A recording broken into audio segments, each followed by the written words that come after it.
በቃ ቤቱን ፈዋርጌዋለሁ። ቹካ እየመጣሽ ነው። ተቀብያት መጣሽ። የምን ቸካን ይዞ የሚመጣ? አረ ጸድቺ ካግኝቷል የምትበላ ነይ ግቢ። ይዙ ወይ አንዴ ላውራ።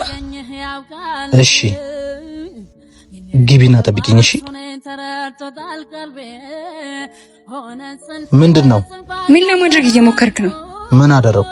እኔ ባለውበት ለምን ሴት ይዘህ መጣ? ፍቅረኛ አይደለሽ? ለምን አላመጣም? ላንተ ያለኝን ስሜት ታውቃለህ። ቢያንስ አታዝንልኝም? ሌላ ሴት ጋር እንደምሄድ ታውቂያለሽ። ታዲያ ማምጣቴ ለምን ገረመሽ? ማወቅና ማየት ይለያያል። በሐሳቤ ከሌላ ሴት ጋር ሆነ መሳል አልችልም። ለምን ባይኔቼ እንድሰቃይ ትፈልጋለህ? አምነሽ ተቀበይ። እኛ ምንም አይደለንም። ከዚህ በኋላም እንደዚህ ነው የሚቀጥለው። ጓደኝነታችንም እንዲቀር ፈልገህ ነው? እሱ ያንቺ ምርጫ ነው። አሁን ሌላ ነገር አታስመስዩ። ነይ